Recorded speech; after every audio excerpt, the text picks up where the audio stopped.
Lucas capítulo 14, do 25 ao 27, começando no 25, diz assim: Ora, ia com ele uma grande multidão, e voltando-se disse-lhe: Se alguém vier a mim e não aborrecer a seu pai, e mãe, e mulher, e filhos, e irmãos, e irmãs, e ainda também a sua própria vida, não pode ser meu discípulo. E qualquer que não levar a sua cruz e não vier após mim, não pode ser meu discípulo. E oremos. Amado Pai, Deus querido, abençoe agora a mensagem, a Tua palavra, me dê o Teu poder, que eu possa falar com clareza, com contundência, e nos dê ouvidos para ouvir esta noite. Para os nossos corações nós te pedimos, em nome de Jesus. Amém. Muito bem, nós vamos sentar todos, e nós estamos lendo esse trecho da Bíblia, aqui no Evangelho de Lucas, e no capítulo 14, e é um texto um pouco surpreendente, é um texto que foge um pouquinho das normas do que é aceito, do que é correto, politicamente correto hoje em dia, em que nós temos aqui, nós lemos no versículo 25, que havia o que a Bíblia chama de uma grande multidão. Essa grande multidão, ela seguia Jesus, e essa multidão, nós não sabemos exatamente o tamanho, mas era um tamanho possivelmente perto ou provavelmente em excesso de centenas de pessoas, pelo menos 100 pessoas, provavelmente muito mais do que isso. E aqui fala que voltando-se, Jesus estava andando, a multidão seguindo ele parou, ele virou para a multidão e ele disse algo interessante. Ele não disse o quão seria bom segui-lo. Ele não disse isso. Ele não disse o quão lucrativo, quanto dinheiro, quanta prosperidade eles alcançariam seguindo a ele. Ele não disse o quão felizes eles seriam se seguissem a ele. O que ele disse, sim, foi algumas coisas bastante desagradáveis. Ele falou algumas coisas bastante chocantes. E por isso que é tão surpreendente. Ele falou aqui, em essência, que você teria que renegar, abandonar, deixar de lado a família. Falou sobre tomar a sua cruz. Falou sobre renúncia, entendendo que naquele contexto a cruz era um instrumento de morte. Hoje nós temos cruz como um símbolo do cristianismo, digamos assim. Hoje nós usamos em brincos e pingentes e anéis, e em joias, em roupa, em bonés e camisetas e etc e tal, como algo que representa, e de fato representa até um certo ponto o cristianismo, né? Depende se a cruz está vazia, porque a minha cruz está vazia, amém? O meu Cristo não está pendurado, morto na cruz, ele ressuscitou. Então tem esse pequeno detalhe para a gente sempre lembrar, mas o fato permanece que a cruz era um instrumento de morte, uma morte sofrida, morte dolorosa. Seria como a gente fazer um brinco, ou um colar, uma coisa com uma forca, ou uma cadeira elétrica, ou um paredão de execução, algo assim. Então a conotação que as pessoas entenderam que ele estava fazendo era uma coisa que exigia sofrimento e morte. Não era algo atraente de modo algum. Jesus, no momento algum, passou açúcar em cima do que ele estava falando. Ele não tentou adoçar a mensagem dele, não tentou embelezar o que é de fato ser um discípulo de Cristo. Ele não tentou fazer o discipulado, ser um discípulo, algo atrativo, ou sequer atraente. E isso é muito diferente do que nós vemos hoje em dia. Hoje em dia nós temos uma espécie de cristianismo que faz justamente o oposto. É um cristianismo que é preciso você induzir as pessoas.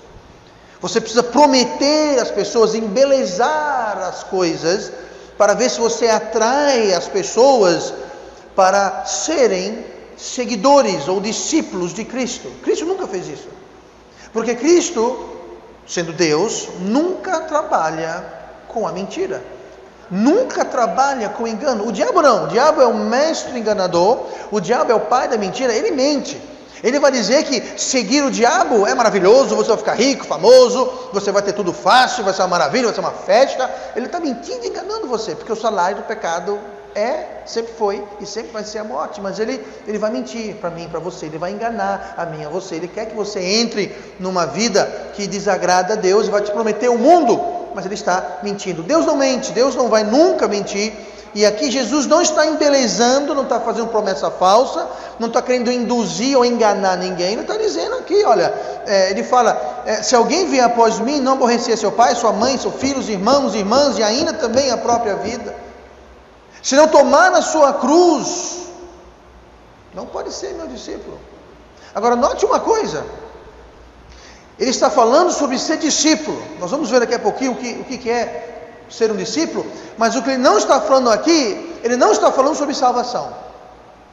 Ele não está falando que para você ser salvo e você experimentar o novo nascimento e ser feito um filho de Deus e ter o seu nome escrito no livro da vida e ter certeza do céu, que você precisa fazer estas coisas. Aqui ele está falando claramente, estritamente sobre você ser um discípulo do Senhor Jesus Cristo. É bom notar que 3 vezes no versículo 26 e 27 que nós lemos, mas também no versículo 33, ele usa essa frase, não pode ser meu discípulo.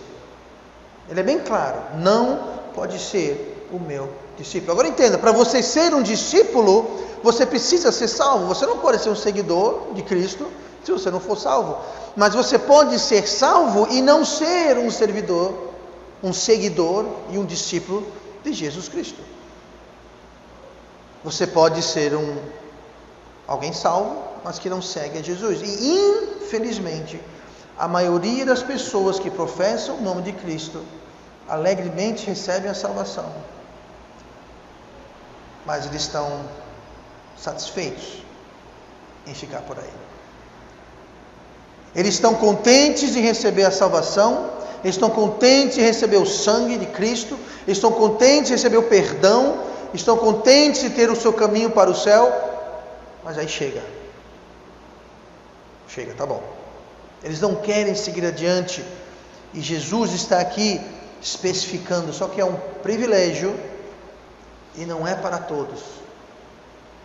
Não é para todos, porque Jesus aqui está colocando pré-requisitos para ser um discípulo. Ele está colocando condições para ser um discípulo. Ou seja, ser um discípulo está aberto para todos, mas não é para qualquer um. Porque quando você é um discípulo do Senhor Jesus Cristo, você tem um relacionamento mais íntimo, você tem uma aproximação maior, você tem uma proteção maior, você tem um relacionamento mais próximo de Deus, que vai lhe proporcionar bênçãos, vai lhe proporcionar poder, vai lhe proporcionar resultados, vai lhe proporcionar alegria que vem de dentro. O mundo oferece uma alegria que vem de fora, depende daquilo que lhe cerca. Você ganhou na loto, está feliz. Alguém lhe rouba o dinheiro, está triste. Aquela alegria que Deus proporciona para os seus discípulos, se você ganhou na loto, perdeu na loto, foi roubado, achou dinheiro, perdeu dinheiro, você tem uma alegria que borbulha de dentro para fora. É uma paz que excede todo entendimento, o apóstolo Paulo falou. E esse tipo de caminhar, esse tipo de comunhão, só está aberto para os discípulos. Entenda bem, não estou falando sobre apóstolo. Apóstolo é uma coisa, discípulo é outra. Apóstolo, houveram 13. Só houveram 13 apóstolos. E se você está se perguntando se algum deles está vivo hoje, não. Pastor, mas tem uma televisão que fala que é. Não, ele é um apóstolo, um falso apóstolo. Houveram 13 apóstolos. 13. O 13º foi o apóstolo Paulo. E era um apóstolo, mas era um apóstolo falso, era Judas, mas era um apóstolo, estava ali. Agora, discípulo, como nós vamos ver, o discípulo, qualquer um de nós podemos ser discípulos, e todos nós devemos ser discípulos. E eu quero aqui, antes de começar a falar sobre esse tema, para ser um discípulo, eu só quero deixar bem claro que existem condições.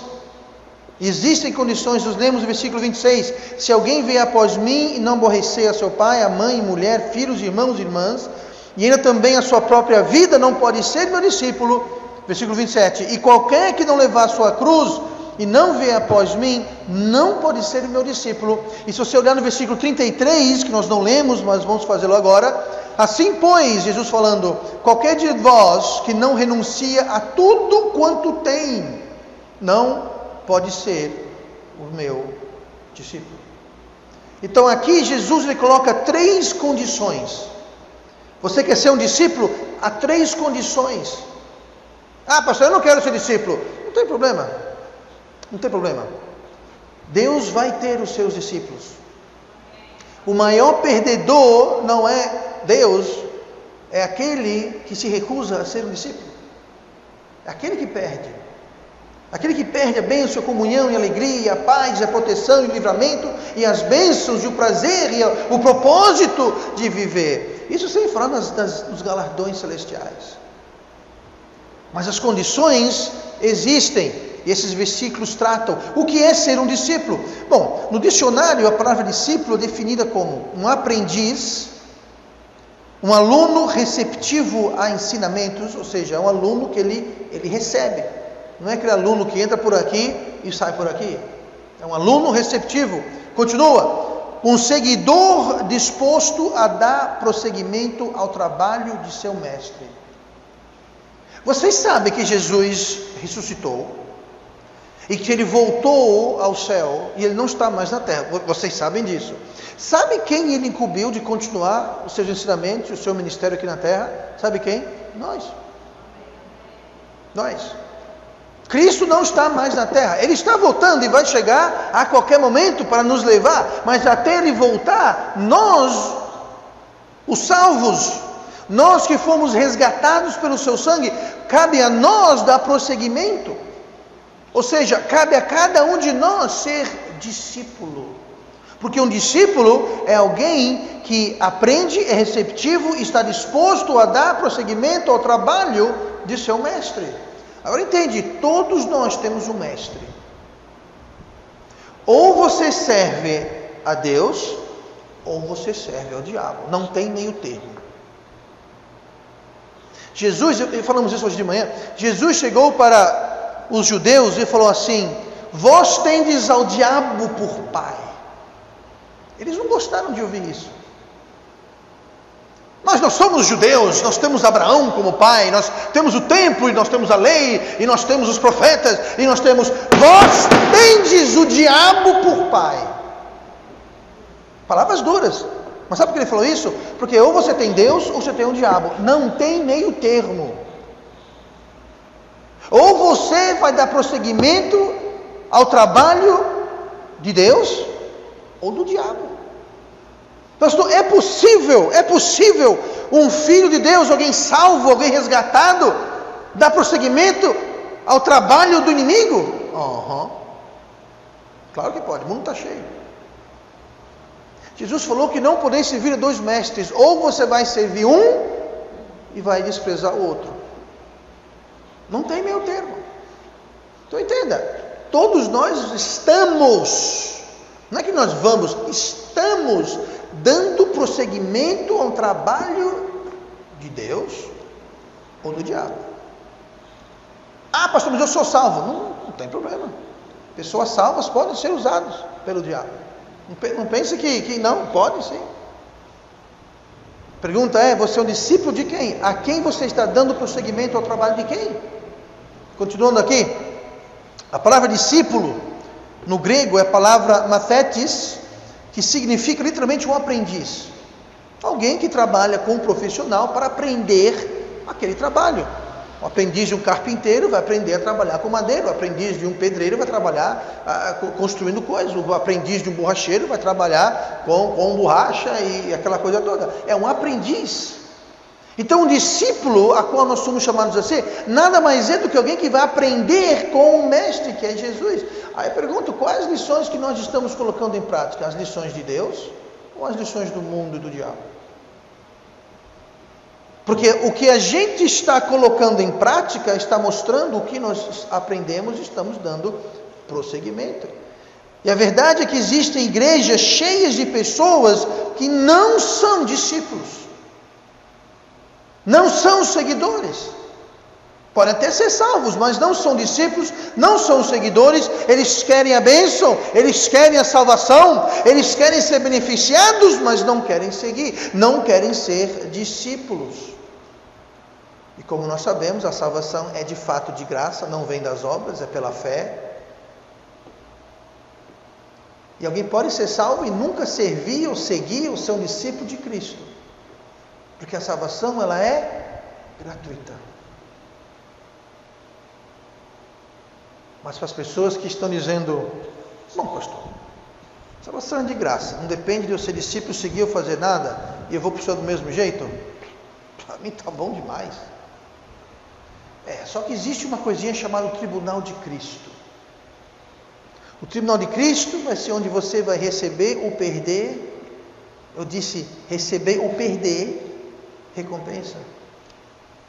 Porque no Tribunal de Cristo você não vai só ser recompensado pelo o bem que você fez, você vai sofrer perda pelo o bem que você não fez, e você pode perder até aquilo que você acumulou, vai ser subtraído. O apóstolo Paulo fala, sofrerá perda. Gente, você não pode perder uma coisa que você nunca teve, confere? Eu não posso dizer, eu perdi 100 mil reais que eu não tinha. Não, você não perdeu nada, você nunca teve. Então quando Jesus fala sofrerá perda, quer dizer, não só essas pessoas não vão receber recompensa que poderiam e deveriam, mas até aquilo que elas fizeram que era digno de recompensa, ser-lhe-á retirado. Quer dizer, você vai entrar no céu devendo, com saldo devedor, pense nisso. Mas aqui está falando de pessoas que só querem receber, mas nunca querem servir, ser um discípulo. Então entenda, não basta ser salvo. Existem requerimentos que nós estamos vendo aqui. O primeiro deles a gente vê no versículo 26. Primeiro requisito, colocar Deus acima de todos. Quer ser um discípulo? Então você precisa colocar Deus como prioridade, acima de todas as pessoas. Se alguém vier após mim e não aborrecer seu pai, e mãe, e mulher, e filhos, e irmãos e irmãs, e ainda também a sua própria vida, não pode ser meu discípulo. Agora veja bem, essa palavra aqui, aborrecer a seu pai, não quer dizer o que você está pensando que quer dizer. Não quer dizer que você tem que aborrecer, ser um chato. Porque se fosse assim, muita gente já qualificava aqui, né? Está todo mundo qualificado aqui, aborrece, chateia todo mundo.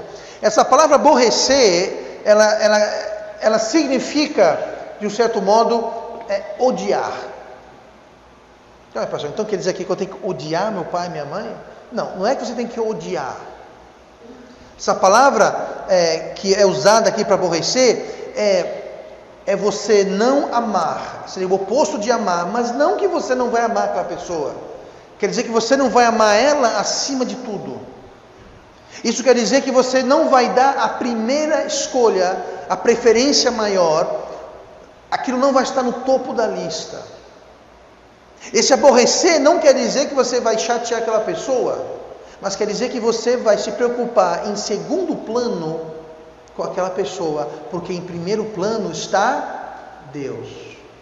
Agora veja bem, você vai falar, pastor, mas Deus aqui não manda a gente honrar os pais? Claro, e devemos honrar os pais. A primeira promessa, o primeiro mandamento com promessa, a Bíblia fala. Esse aborrecer quer dizer, se você vai escolher agradar a Deus ou agradar o seu pai, sua mãe, seu esposo, sua esposa, seu filho, sua filha, sua irmã, seu irmão, você vai escolher agradar a Deus primeiramente e acima de tudo. Não quer dizer que você tem que desprezar, desonrar e odiar a sua família, não. Mas se for ter que haver uma escolha, Deus ganha. Deus acima de todos. Agora entenda que tem muita gente que não quer seguir a Cristo, tem muita gente que nem pensa em ser salvo, para não aborrecer os pais, ou o cônjuge, ou o irmão ou a irmã. Eles ficam pensando, mas o que vai acontecer comigo se eu fizer isso? O que vão achar de mim? Eles se importam com o que as pessoas vão achar, falar ou fazer. O que meus amigos vão falar se eu disser que agora eu sou crente? E quando meus amigos me chamar para ir para aquela festa, E quando acontecer alguma coisa, o que as pessoas vão achar de mim? Pois é, nessa hora aqui você tem que colocar Deus acima de todos.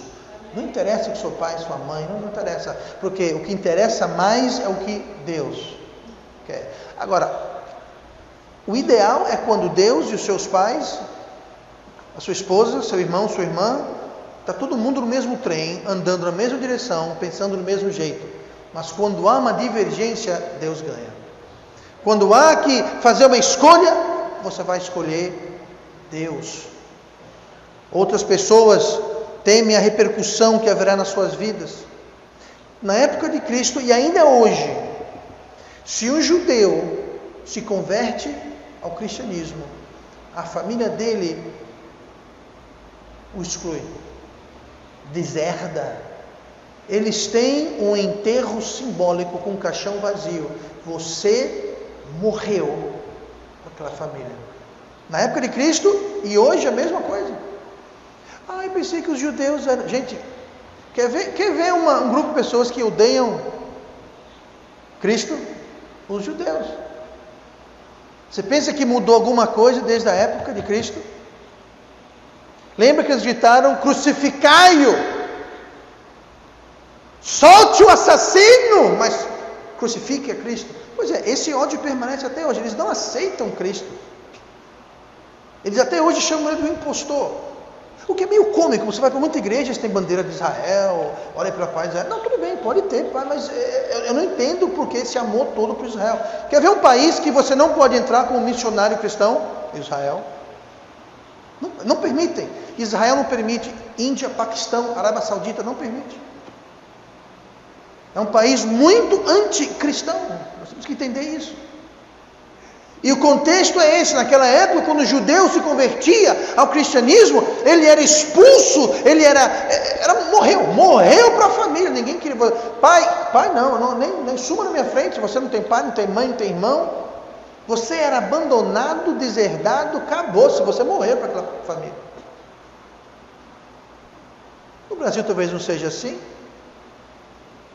Mas tem muita gente que não quer saber de seguir ou ser discípulo de Cristo com medo do que as pessoas vão falar, do que as pessoas vão dizer. Tem muita gente que tem vergonha de ser um seguidor de Cristo. Vergonha! Diga uma coisa. Você acha que foi vergonhoso para o Deus da glória sair do céu, entrar na humanidade, se submeter a isso aqui, de ser preso, acusado, torturado e morto pela sua própria criação? Ele foi pendurado numa cruz, despido. Aí você tem vergonha de ser um seguidor de Cristo.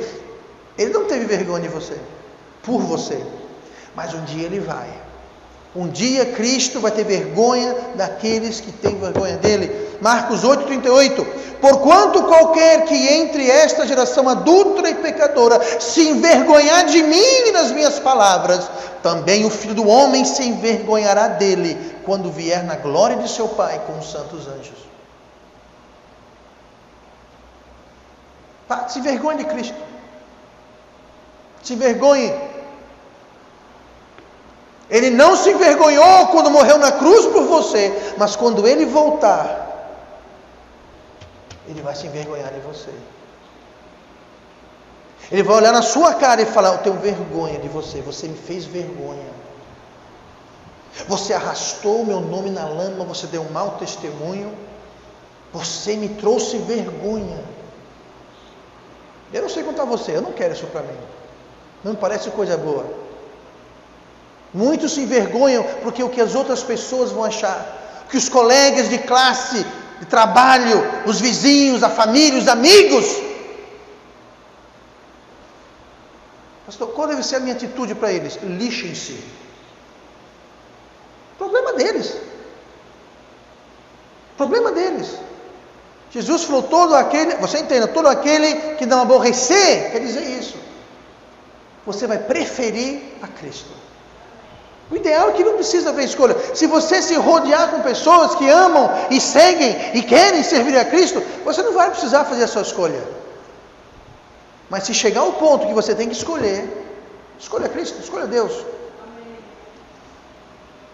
Como Paulo falou em Romanos 1,16, nós não temos que ter vergonha perante ninguém por causa de Cristo. Romanos 1,16. Porque não me envergonho do Evangelho de Cristo, pois é o poder de Deus para a salvação de todo aquele que crer, primeiro do judeu e também do grego. Não tenha vergonha de Cristo e do seu Evangelho. Ele é o poder para a salvação sua e de qualquer um que ouvir e crer. Nós fomos deixados na terra para propagar o Evangelho. Se nós temos vergonha do Evangelho de Cristo, é como Jesus falou, quando o sal perde a sua insípiedade, de nada mais serve do que ser jogado no caminho e ser pisado pelos homens. Gente, se o sal não está salgando, para que serve? Para nada, joga fora. É o que Cristo está dizendo. Eu deixei vocês aí para propagar o meu Evangelho. Se vocês têm vergonha disso, se vocês não fazem isso, que raio vocês estão fazendo aí? Não, a gente só quer a bênção, Deus. Eu só quero emprego, aumento, salário, casa nova, carro. Só quero as bênçãos. Não foi para isso que eu deixei você aí. Eu tenho vergonha de você. Busque o meu reino e tereis todas estas coisas. Mas eu tenho vergonha de você que só quer, mas não quer me seguir, não quer me servir, não quer ser o meu discípulo. Escolha Cristo. Escolha Cristo. Olha o versículo 33. Assim, pois, qualquer de vós que não renuncia a tudo quanto tem, não pode ser meu discípulo. Além de você ter que colocar todos abaixo de Deus, renunciar a todos, pessoas, família, amigo, colega, vizinho, enfim. Aqui ele está dizendo que devemos colocar Deus acima não só de todos, mas acima de tudo. Tudo, não todos, mas também tudo. Não renuncia a tudo que tem. É interessante porque para você renunciar a alguma coisa, você tem que ter ela. Eu não posso falar, irmão João, eu renuncio a sua moto. A moto não é minha para renunciar, a moto é dele, ele tem que renunciar. Então aqui ele está falando que são coisas que nos pertencem. Uma boa forma de você encarar pertences, posses que nós temos, é de pensar que você não é o dono, você é o mordomo delas. Deus lhe confiou moto, carro, casa, dinheiro, enfim, tudo que lhe pertence. Pense aquilo como pertencendo a Deus e você é apenas um mordomo. Você está cuidando daquilo. Isso inclui seus dons, suas habilidades. Pastor, qual a diferença de um dom e uma habilidade? Habilidade é uma capacidade, uma habilidade que você tem ou você adquiriu. Dom, Deus atribuiu para você, Deus lhe deu aquilo. É um dom espiritual, Deus lhe deu aquilo. E a Bíblia fala muitos, e tem vários. Eu pergunto, os seus dons e as suas habilidades, você usa para a glória de Deus? Os seus dons e habilidades você usa em serviço do rei? O irmão João trabalha no comércio. Pelo que eu sei, ele é um excelente funcionário, um excelente vendedor. Como é que você sabe disso? Bom, ele está lá há 300 anos.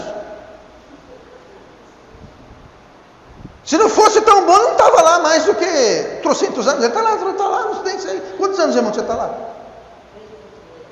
3? 26? 36? 3? Olha, está vendo? Quase a minha idade.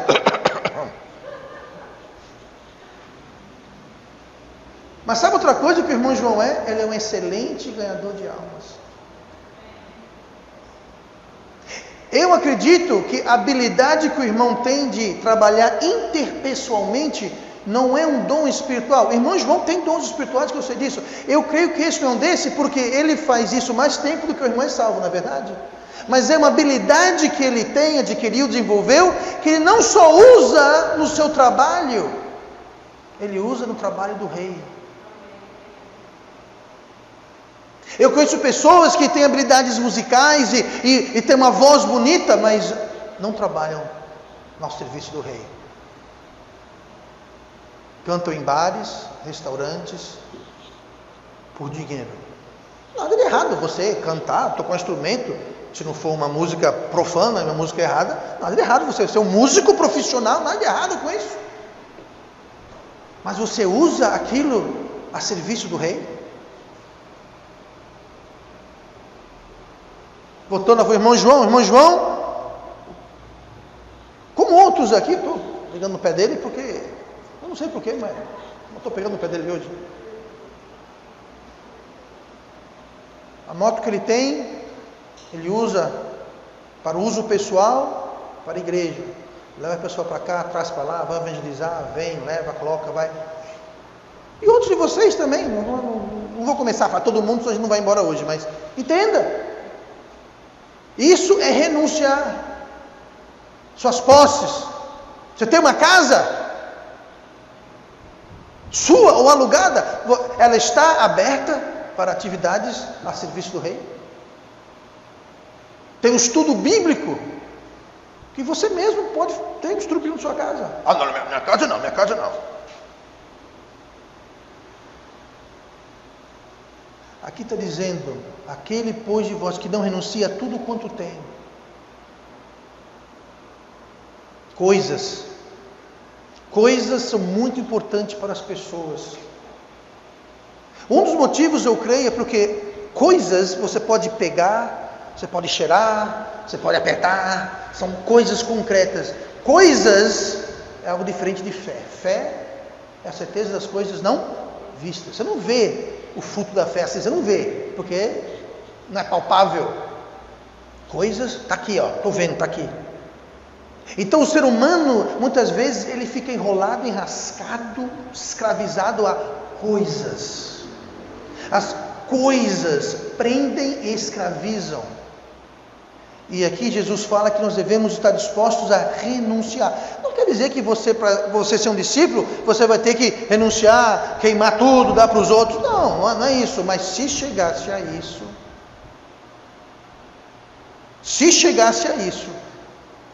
você abriria mão da sua carreira, do seu trabalho, do seu dinheiro, dos seus pertences. Você renunciaria. Porque se você não está disposto a renunciar, você não é digno de ser um discípulo seguidor de Cristo. Mais uma vez, não há nada de errado em você querer ou você ter coisas. O problema é quando você não está disposto a renunciar. Você não está disposto a colocá-las aos pés de Cristo.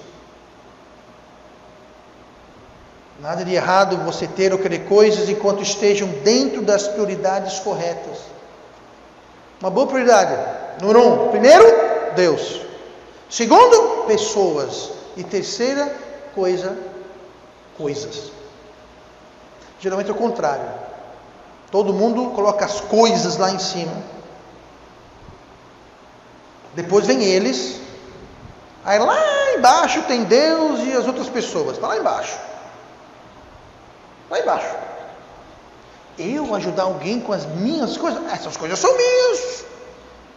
Essas coisas são minhas, só podem ajudar a mim. Ela é minha. Não sabe você que Deus pode chegar lá amanhã e fazer assim, ó. E tomar aquela coisa tão preciosa. Jesus falando a um homem, lá em Lucas 9. Esse homem era um homem muito rico, tinha muitas coisas, muitos bens. E ele falou assim no versículo 29 de Lucas 9: quem aproveita o homem granjear o mundo todo, perdendo-se ou prejudicando-se a si mesmo? Interessante, perdendo-se aqui, está falando sobre não ser salvo. Alguém vai deixar de ser salvo porque tem coisas demais e está muito ligado àquelas coisas e ele se perde. Mas fala perdendo-se ou prejudicando-se. Gente, quando a gente coloca coisas como prioridade, nós nos prejudicamos. Quando você, ao invés de deixar as coisas lhe servirem, você passa a servir as coisas, é um caso sério. Quando você tem vou dar um exemplo aqui, você compra um carro. Nossa, meu bem, que carro lindo, vamos dar uma volta? Não. vai gastar. E se arranhar? E se alguém bater? Não, deixa ele na garagem. Gente, você está... Quem está servindo quem aqui? Ah, não vai gastar. Meu bem, geladeira nova, vamos usar? Não pode encostar na geladeira. Deixa a geladeira quieta. Não vai nem tirar da caixa. E se arranhar? Deixa na caixa. Do que vai servir uma geladeira na caixa? Ah, mas não sei. A irmã Teresa tinha uma geladeira na caixa, não foi? Passou uns 3 anos, foi outra conversa. Entregaram uma geladeira a mais. Aí ficou lá. Aí não sei que fim que teve com a geladeira ali, mas não quiseram buscar. Ela ligou. E mandaram duas para preço de um, bom desconto. Mas a pessoa, irmã, compra uma geladeira. Não. Uma geladeira velha aqui que é nos pedaços, abre. Não, essa é nova. Não posso gastar nova. Não é ridículo? Pois é, tão ridículo é quando nós nos tornamos servo das coisas, quando nós nos tornamos servos do dinheiro. Gente, dinheiro é para ser o nosso servo. Dinheiro tem que trabalhar para a gente, não eu trabalhar para o dinheiro. Tem gente que mata e morre por dinheiro. Triste. Muito triste. Sabe o que é isso? Assim, pois, qualquer de vós que não renuncia a tudo quanto tem, não pode ser meu discípulo. Enquanto nós somos prisioneiros de dinheiro, de coisas, de bens, de pertences, nós não podemos servir a Cristo, porque ou você serve a Deus, ou você serve a Mamão. Você não pode servir os dois. Um ou outro, não tem meio termo. Ou um ou outro. Deus aqui em 1 Timóteo, versículo 6, dá um aviso. Tem certas igrejas, eu não gosto nem de usar esse termo igreja, porque igreja só tem um nome na placa mesmo. De igreja não tem nada. Nunca falam sobre esse versículo aqui. 1 Timóteo 6,9. Mas os que querem ser ricos, caem em tentação e em laço, e em muitas concupiscências loucas e nocivas, que submergem os homens na perdição e ruína. Quer ser rico? Olha o que Deus fala. Quer ganhar na loto? Quer ser rico? Quer se corromper? Quer sacrificar sua família, sua saúde, sua vida por riqueza? Olha aqui o que Deus está falando. Isso não é Deus. E continua. Porque o amor ao dinheiro é raiz de toda espécie de males. E nessa cobiça alguns se desviaram da fé. Eram pessoas que estavam no caminho da fé, e por causa do amor ao dinheiro se desviaram e se traspassaram a si mesmos com muitas dores. Isso é o que dá você servir o dinheiro, você ser escravo do dinheiro, você ter amor ao dinheiro. Quer ter amor? Tem amor a Deus, tem amor ao seu cônjuge, tem amor aos seus filhos, suas filhas, tem amor à sua igreja, ao seu Deus, ao ministério. Agora tem amor a dinheiro? Muito pobre é aquele que tem amor a dinheiro. Mas entenda, o olho brilha, diamante brilha, riqueza é atraente, mas isso aqui não parece tão atraente não. Nossa, até parece uma coisa de engano, né? Engano. Alguém conhece o mestre do engano? Você sabia que a pele de Satanás são pedras preciosas e ouro e prata? A pele. Ou seja, quando você coça assim sua pele, você sabia que 80%, 90% da poeira na sua casa é pele seca e morta? Pois é, um fato. Aquela pele aqui na sua casa, você faz assim, ó. Pois é. A grande parte daquilo são pele que morreu e fica flutuando. Pois é. O diabo, quando ele faz assim, ó, é ouro, prata e pedra preciosa. Lembrando, ele era um querubim ungido, gente. Não era um anjinho qualquer, não, um querubim ungido. Nele haviam instrumentos e a sua cobertura eram pedras preciosas. A Bíblia fala, não vamos entrar lá por questão de tempo, mas, gente, o diabo tem a dispor dele ouro, prata, pedra preciosa. Ele enriquece quem ele quiser. Agora, tem um preço. Deus nos dá salvação pela graça. Dom gratuito. O diabo não faz nada de graça. Ele cobra e cobra caro. Ele não mostra a conta, só mostra a conta depois. Nossa, eu quero. É quanto? Leva, depois a gente conversa. Depois a gente acerta um preçozinho. Pode levar, leva. Agora, assina aqui primeiro. Nossa, mas esse cheque está em branco. Eu sei. Vai querer pegar ou largar? Quem é esperto, larga. Quem é esperto, larga. Muita gente assina. Porque é seduzido por coisas, seduzido por riqueza, o amor ao dinheiro.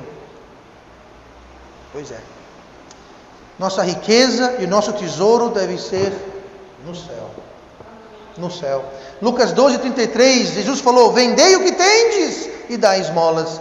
Fazei para vós bolsas que não se envelheçam, tesouro nos céus que nunca acaba, aonde não chega ladrão e a traça não rói, porque onde estiver o vosso tesouro, ali estará também o vosso coração.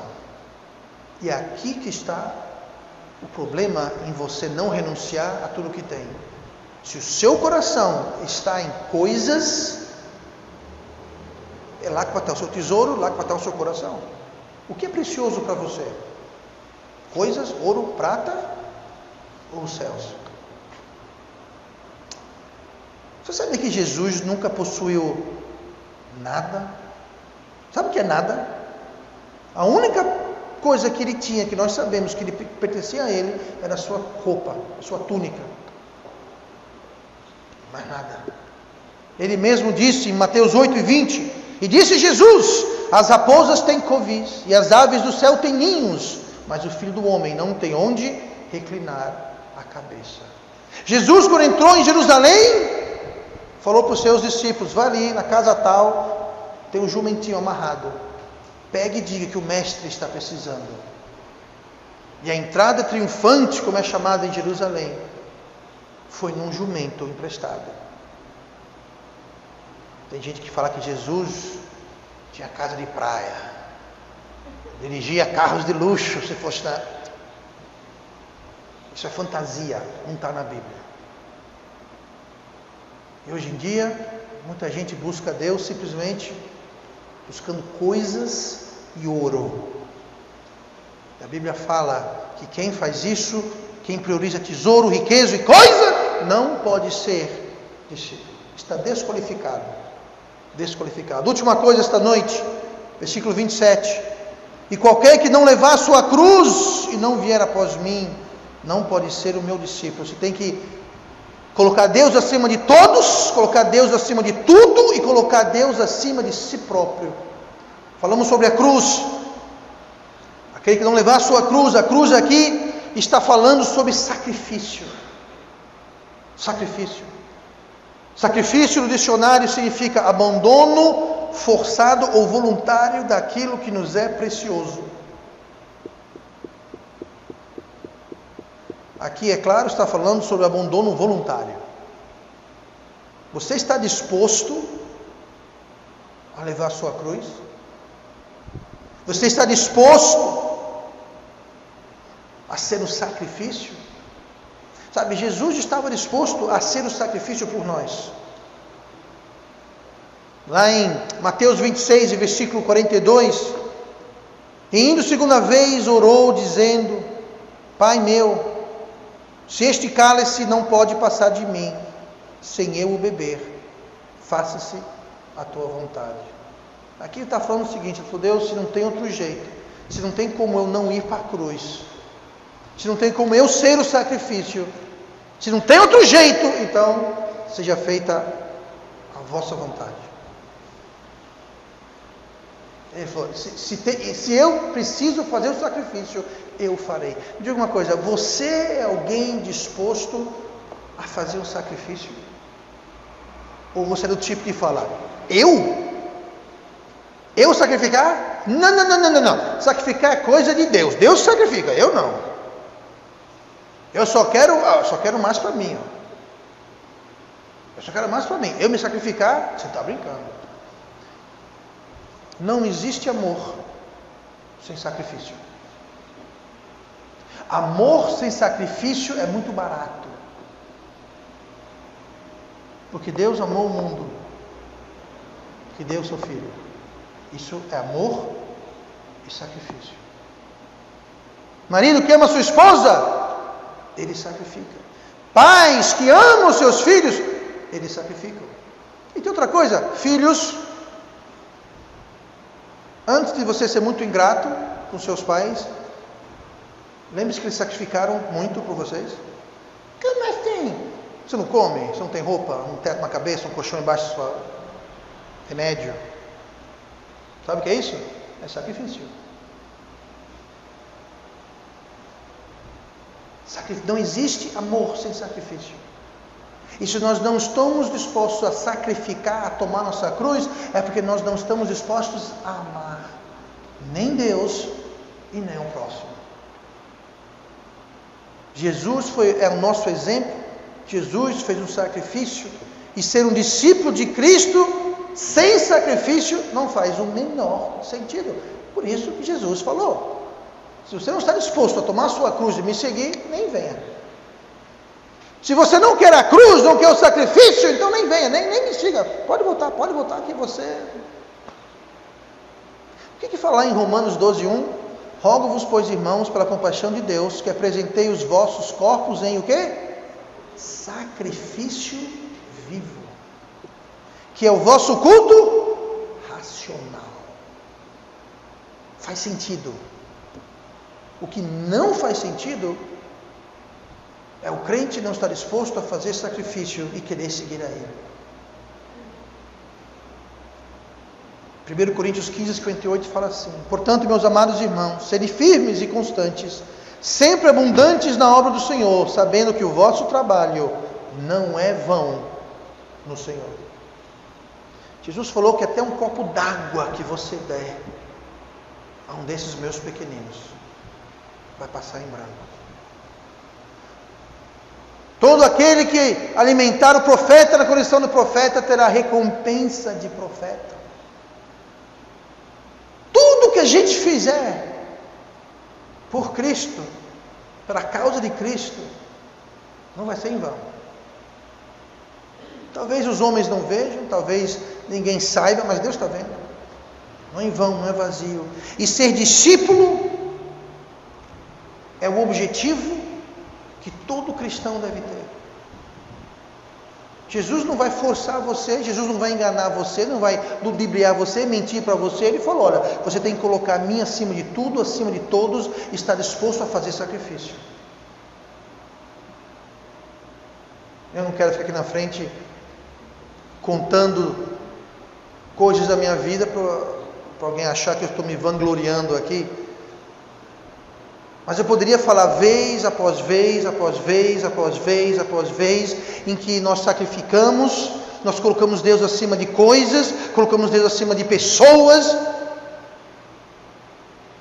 às vezes de modo constrangente.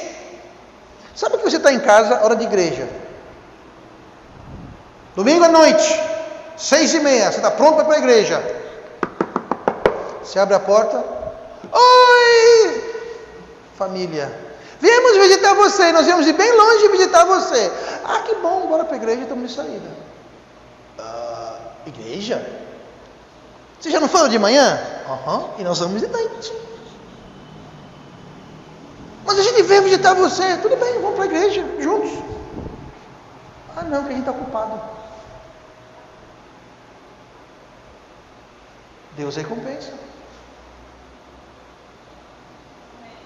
E se você acha que isso é sacrifício, quando chegar no céu, fale com os que foram mártires no Coliseu, que foram devorados vivos, queimados vivos, crucificados em chamas, lançados em covis de leões. Aí você pergunta como você teve que... Eu disse que não, porque eu tive visita e eu fiquei traumatizado. Vá lá comprar figurinha com eles.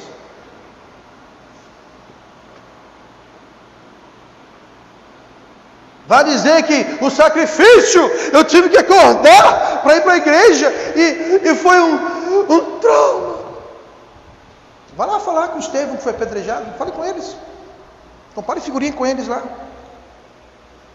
Compare como o seu amiguinho não fala mais com você, porque você agora é cristão. Compara com Pedro, que foi crucificado de ponta cabeça, a pedido dele. Eu não sou digno de ser morto como meu mestre. Se for me crucificar, ponta cabeça. Gente, qual o sacrifício hoje, no nosso contexto aqui do Brasil de hoje? Tem crente no mundo que está sendo morto. Tem crente no mundo que está fugindo, abandonando casa, trabalho, tudo que tem para escapar com a vida. E muitos são caçados e perseguidos e mortos. Diga uma coisa, qual o nosso problema, hein?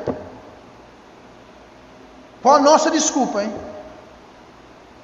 Hoje, no mundo, tem irmão morrendo, preso, perdendo casa, emprego, não pode estudar, não pode trabalhar por causa da fé. Qualquer um que não levar a sua cruz, não vier após mim, não pode ser meu discípulo. Qual a nossa grande desculpa, gente? Sabendo que o vosso trabalho não é vão no Senhor. Nós estamos dispostos a pagar o preço de ser um discípulo. Salvação não tem preço. Aliás, tem preço. Jesus pagou na cruz. Mas para ser um discípulo, quem paga o preço somos nós. Você não precisa fazer raiva a todo mundo. Você não precisa queimar tudo que você tem. Você não precisa fazer uma cruz e sair carregando ela nas costas para cima e para baixo. Não é isso. Mas se chegar na hora, no frigir dos ovos, for entre escolher aborrecer as pessoas, dizer não para as pessoas, ou para Deus, você vai dizer não para as pessoas. Se for para escolher entre coisas e riqueza e Deus, você vai escolher Deus. Se for para fazer o sacrifício, você vai tomar a sua cruz, por mais leve ou mais pesada que ela seja. Porque quando nós nos dispomos, Deus nos dá graça. Porque Deus quer e nos chama para sermos os seus discípulos. E vamos orar. Pai amado e Deus querido,